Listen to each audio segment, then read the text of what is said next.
آج 21 رمضان مبارک سیدنا علی المرتضیٰ رضی اللہ تعالیٰ عنہ کی شہادت کا دن ہے۔ تو میں آپ حضرات کے سامنے سیدنا علی المرتضیٰ رضی اللہ تعالیٰ عنہ کی زندگی کے آخری لمحات کے اوپر کچھ باتیں کروں گا کہ ان کی زندگی کے آخری لمحات کس طرح گزرے اور ان کو شہادت کس طرح آئی۔ شہادت کا واقعہ بھی ساتھ ذکر کرتے چلوں گا۔ تو یہ ساری باتیں کوفہ کی ہیں، عراق کی ہیں۔ سیدنا علی المرتضیٰ کے قتل کا فیصلہ ہوتا ہے، خارجی بیٹھ کر ان کے قتل کا فیصلہ کرتے ہیں، اور اکیلے ان کے قتل کا فیصلہ نہیں کرتے بلکہ ان کے ساتھ 2 اور بندوں کے بھی قتل کا فیصلہ کرتے ہیں جو اس وقت مسلمانوں کے سردار تھے۔ یاد رکھیں، خارجی اس امت کا وہ بدترین فرقہ ہے جو صحابہ کرام کو نعوذ باللہ جہنمی کہتا تھا، اور خارجی وہ بدترین فرقہ ہے جس کے بارے میں سرکار دو عالم صلی اللہ علیہ وسلم نے ارشاد فرمایا کہ یہ خارجی فرقہ قرآن تو پڑھے گا لیکن قرآن ان کے حلق سے نہیں اترے گا۔ تو ان بندوں نے مکہ میں بیٹھ کر ان کے قتل کا منصوبہ بنایا۔ 3 بندوں کے قتل کا منصوبہ بنایا، ان میں سے ایک حضرت علی المرتضیٰ ہیں، دوسرے حضرت امیر معاویہ ہیں، تیسرے حضرت عمر ابن عاص ہیں۔ تو ان تینوں کے قتل کا مشورہ ہوا کہ کوئی ایسی ڈیٹ، ایسی تاریخ ایکسیپٹ کی جائے جس کے اندر ان تینوں حضرات کے قتل ہو چکے ہیں، یعنی ایک ہی تاریخ میں ان تینوں کے قتل کے ارادہ انہوں نے کیا تھا۔ تو اس ایک تاریخ کے اندر انہوں نے ان تینوں حضرات کو قتل کرنا تھا۔ تو اس صورت میں مشورہ ہوا کہ کون کس کو مارے گا۔ تو عمر بن بکیر تمیمی نے کہا میں عمر ابن عاص کو قتل کروں گا، یہ خارجی ہے۔ برق ابن عبداللہ تمیمی یہ کہنے لگا کہ میں امیر معاویہ بن ابی سفیان کو ماروں گا۔ حضرت علی کا نام آیا تو یہ کانپنے لگے۔ تو اس صورت میں ایک ظالم عبد الرحمن بن ملجم نے یہ کام کیا کہ اس نے کہا کہ یہ کام میں اپنے ذمہ لیتا ہوں کہ نعوذ باللہ من ذالک، حضرت علی کو قتل کرنا میرے ذمہ ہے۔ تو اب تینوں نے ایک تاریخ طے کی کہ 1 ماہ بعد 2 ماہ بعد ایک تاریخ طے کرتے ہیں، اسی رات میں ان تینوں کو مار دیں گے۔ تو ادھر سفر کرنا تھا، تو ادھر تینوں نے 17 یا 18 رمضان طے کر کے سفر شروع کر لیا۔ ان تینوں میں عبد الرحمن بن ملجم نے نعوذ باللہ حضرت علی کو شکار کرنے کے منصوبے میں جو آ رہا تھا وہ اس منصوبے میں کامیاب ہو گیا۔ حقیقت میں تو یہ جہنم حاصل ہوا، لیکن ظاہراً اس نے جو منصوبہ بنایا ہوا تھا ظاہری طور پر وہ اس میں کامیاب ہو گیا۔ باقی 2 بزرگ حضرت امیر معاویہ اور حضرت ابن عاص، ان دونوں احباب کا بچاؤ ہو چکا تھا۔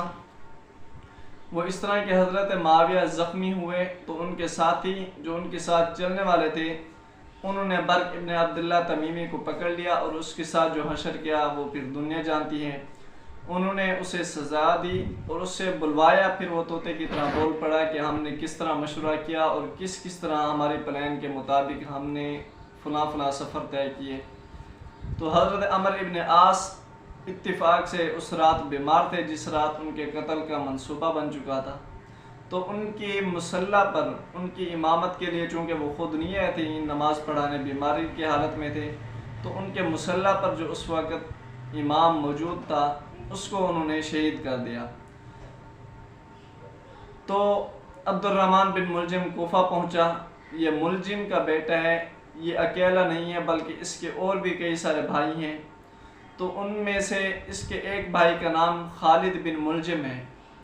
یہ خالد بن ملجم وہ ملعون ہے کہ جس نے سیدنا عثمان رضی اللہ تعالیٰ عنہ کو شہید کیا، یہ قاتلین عثمان میں یہ شامل تھا۔ تو عبد الرحمن بن ملجم اس کا چھوٹا بھائی ہے۔ اس کا بڑا بھائی خالد بن ملجم حضرت عثمان کا قاتل ہے، چھوٹا بھائی حضرت علی المرتضیٰ کا قاتل ہے۔ تو عبد الرحمن بن ملجم کوفہ میں آیا، وہاں پر اس نے رہنا شروع کیا، اپنا کام کاج شروع کیا، تلواریں بنانے کا کام کرتا تھا، بظاہر خود کو بڑا بہادر سمجھتا تھا۔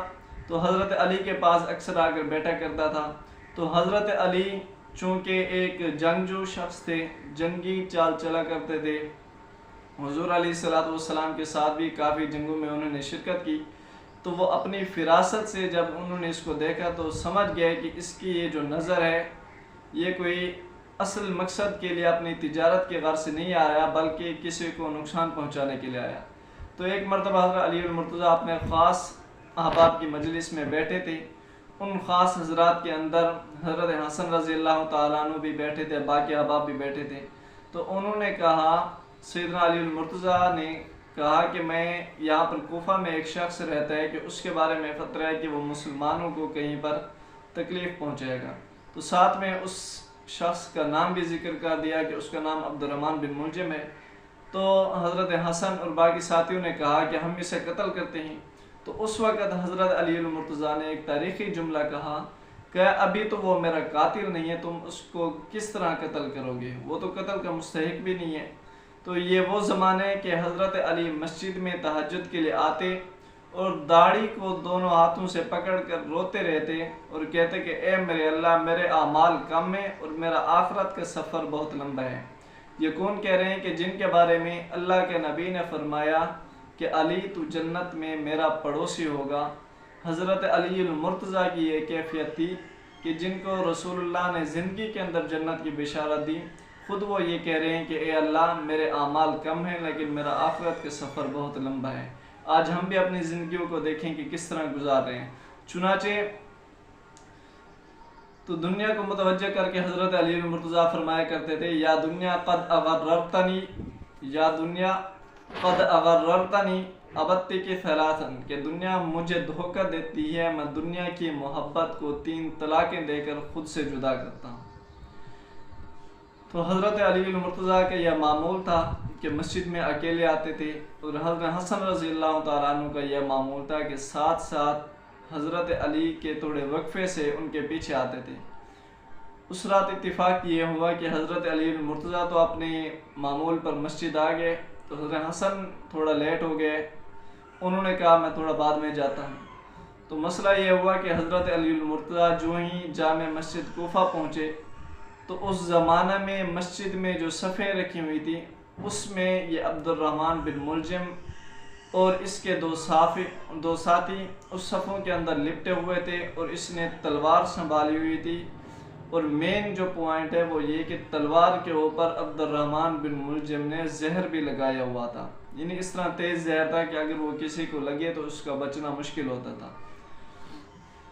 تو حضرت علی المرتضیٰ صبح کی نماز سے پہلے جامع مسجد کوفہ تشریف لے آ کر نماز کی نیت باندھی، تو یہ ملعون پیچھے سے آ کر اس نے وار کیا، سامنے آنے کی جرت اسے نہیں تھی، اور اس نے اس حالت میں ان پر وار کیا کہ جب وہ نماز کی حالت میں تھی۔ اسے معلوم تھا کہ اگر نماز کی حالت کے بغیر میں ان پر حملہ کرتا ہوں تو میری زندگی مشکل ہو جائے گی۔